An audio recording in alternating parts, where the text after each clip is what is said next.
1979, when few people knew about Ebonics, the study of African American speech.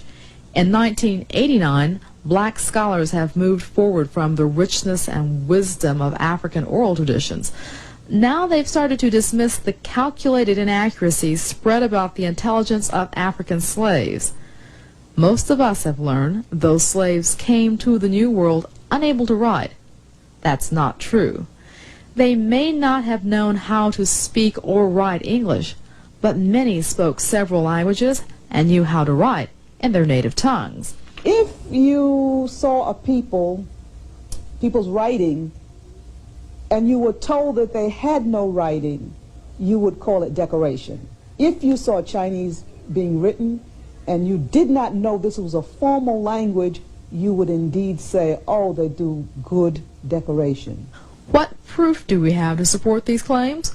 Well, the writings themselves. Well, let me just show you Nsibidi, Mende, the Moom script from the Cameroons, the Vi script from Liberia, and the Bete script from the Ivory Coast. And it's important to expose students to all these different writing systems, because that destroys the myth that African people had no systems of writing, that African people did not write. It's a myth. It's a lie.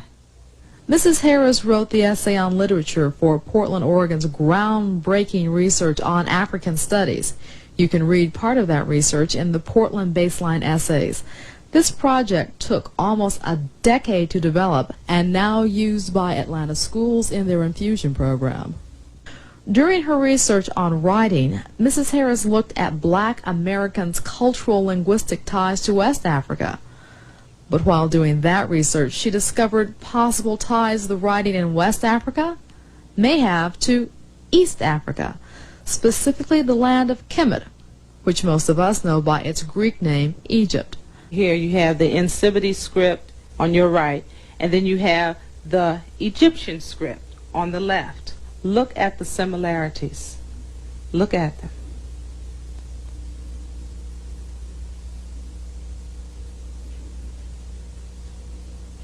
Comparison between the Egyptian script and the Toma signs. Look at the similarities.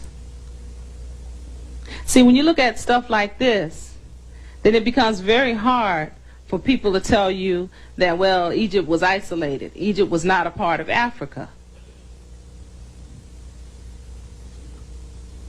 The Mende signs. This is Vi.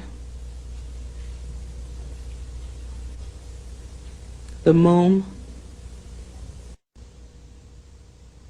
You know, what's so interesting, some of them are identical.